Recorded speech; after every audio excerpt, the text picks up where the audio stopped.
Hey YouTube, this is Glock Ninja, and this is a bit of an update video to my review of the Galaxy Nexus.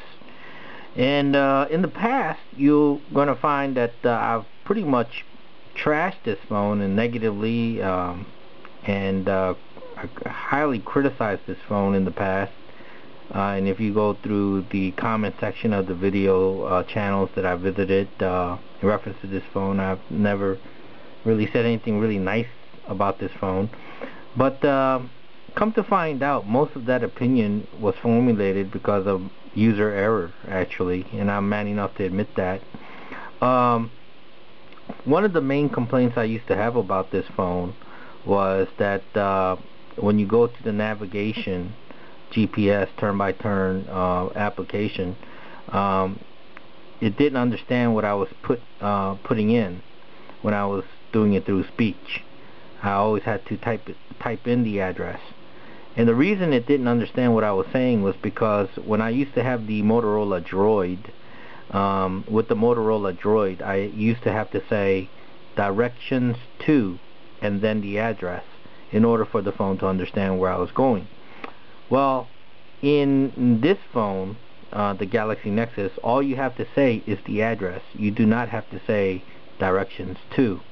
So just by saying the address, it'll automatically input the destination and take you where you need to go. And I didn't know that, and after a few months of frustration, I finally figured that out. But since I figured it out, I no longer have that complaint about this phone. Another complaint I used to have about this phone was the sound quality. Not the call quality, but the sound quality of the multimedia part, the music and the sound of videos and such. And that was an easy fix, actually. All you have to do is go to the Play Store, the application store, and download a free app for an equalizer or some sort to beef up the sound. And ever since then, the sound has much improved, and I'm liking it. It's not as good as the Motorola Droid sound quality, but it's just as I guess satisfying to hear now than before. So that complaint no longer exists about this phone. Another complaint was updates. And since this is the first commercialized phone to utilize the ice cream sandwich application, operating system, it was very slow in getting updates from Verizon, and that was kind of frustrating. But now that it's gotten all the updates, and this phone actually is updated to Jelly Bean now. So with that said, my opinion about this phone has changed greatly to a very favorable review. I would say that this phone to this day is probably one of the best phones that you can buy. And the reason I say that is because it's everything that you would want in a smartphone. It's got a very large screen. It's got a pretty powerful processor. It's got good memory. It has 32 gigs of memory, and the price you can't beat. Okay, in my opinion, just because of the price, right now you can get this phone for $50 with a 2-year plan, and it has 32 gigs. And it's a pretty fast phone. So right there by itself beats the iPhone, even the new one, the iPhone 5.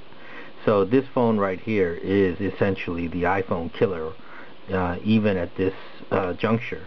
Of course, if you want the latest and greatest that's out right now, the Galaxy S3 is the way to go.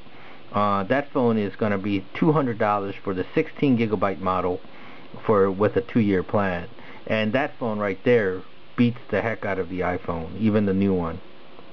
Larger screen, better design in my opinion, lighter. I think it. Well, that may be argued. Not sure how much the new iPhone weighs, but the Galaxy S3 is a very light phone. And with a bigger screen. Even though the iPhone 5 has a 4-inch screen, I believe the Galaxy S3 has a 4.8-inch screen, or somewhere around there. It's a big screen, bigger than this phone actually, and this phone at the time was a pretty big screen, and this phone right here actually I believe has a bigger screen than the iPhone 5 does at this point. So if you're looking for a phone, my suggestion is, and you're looking for a upgrade from a regular phone to a smartphone, this is the way to go if you don't want to spend a lot of money. $50 2-year contract. This is it. 32 gigabyte of RAM, memory. You know, it has a really fast processor, still up-to-date processor, and it's got Jelly Bean. You could update it to Jelly Bean. Ice Cream Sandwich wasn't too bad, but Jelly Bean is the latest update for the Android OS. So, like I said, this is the phone to go with if you don't want to spend a lot of money, but you want the latest phone for a smartphone. But if you want the latest and greatest phone, I would suggest that you go with the Galaxy S3. But if you want to hold off until next month, November, when the Galaxy Note 2 comes out, and that's going to even have a bigger screen, and it's going to be slimmer than even this model here, I believe, or maybe about the same width. But all these phones are so slim that you're going to find that it's going to be easy to pocket, easy to put in your pocket, and easy to carry. Unless, of course, you put a humongous protective case like I did with this OtterBox Defender series, then it still is actually pocketable. I put this in my jean pants pocket and I have no problems whatsoever. Cargo pants, pocket friendly, no problem whatsoever. The only thing I would have, and then I have put it in my dress shirt pockets and in my office shirt pockets, and without really much of a problem. But I wouldn't carry it around all day in your pocket. It may just wear your shirt down. But yeah, easy to carry around, even though they are huge phones. No big problems there. And also the OtterBox, I didn't like the OtterBox Defender series case too much at the beginning either, but it has done a really good job to protect my phone. If I take my phone out of here, the phone is still pristine and new looking, so I have no complaints whatsoever. The phone is over a year old now, and I have no complaints whatsoever. This phone, in my opinion, is the iPhone killer. The beginning of the iPhone killers. The Galaxy S3 is the iPhone killer, and the Galaxy Note 2, when it comes out in November, and from what I looked at and all the reviews and stuff, it's game over for iPhone. Totally disappointed with Apple and their latest version of the iPhone. They could have done a little bit better than just a 4-inch screen. They could have made the screen a little wider. They could have made the phone actually a little bigger. You know, the slim factor, not too concerned with the slim factorness of that phone. I mean, it's nice that it's slim, but they could have packed in a little bit better, bigger screen, in my opinion. And also, I don't know. It just it just, to me, it feels like that the iPhone has fallen behind the curve, and these Samsung phones I've really come to appreciate, and I've totally reconsidered my outlook on these phones. These phones are spectacular, especially at the price range. This one here, every bit as good as any iPhone out there, new or old. It's $50 with the 2-year contract. You cannot beat that, folks. Come on. If you are trying to provide the smartphones for your entire family, this is the way to go right here.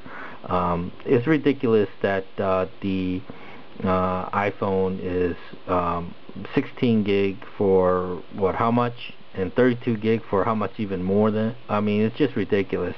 The prices that they charge for these phones, and it's better to go with these this Galaxy Nexus, even though it's an older model. If you go and get it for $50 with the 2-year plan, I guarantee you this phone will work just as good and well for you for the next 2 years, no problem. But then again, if you're in the market for a new, the best and the greatest, the Galaxy S3, and then of course in November when the Galaxy Note 2 comes out, that's my dream phone right there for now. I would love to get my hands on that phone. But I'm happy with the Galaxy Nexus, and you know, I actually got grandfathered in with the unlimited data. So what I'm gonna do is I'm probably gonna hang on to this phone as long as I can, because as soon as I update or upgrade my phone, they're gonna do away with my unlimited. So what I probably plan to do is, if this phone dies on me or whatever, I'll probably buy the Galaxy Note 2 right out without a contract or without upgrading through Verizon. I'll just buy it from a third party or buy it outright from eBay or something, and keep my unlimited data plan going, you know. But yeah, so my suggestions to you is, if you're in the market for a smartphone, even if you're upgrading from a smaller smartphone or older smartphone, it's no problem in updating it or upgrading it to a Galaxy Nexus, even though the Galaxy Nexus has been out a while now. For the price, you can't beat it, folks. 32 gigs, you know, really powerful, well, still powerful processor in my book. Pretty fast phone, good quality. All the bugs have been fixed. Works really good. To me, this is the start of the iPhone killer smartphones.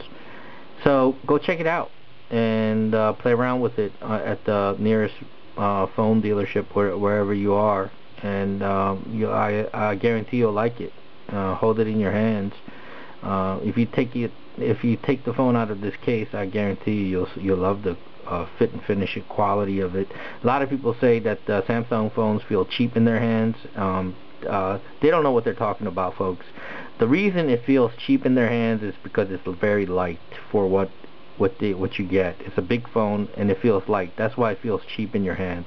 It's not cheap at all. Even when you take the back cover off and the back cover is very flimsy or feels very thin, the reason they do it that way is because it saves weight. Okay, and that back cover is very strong, believe it or not. You could twist it, you could bend it, and it's very hard to break.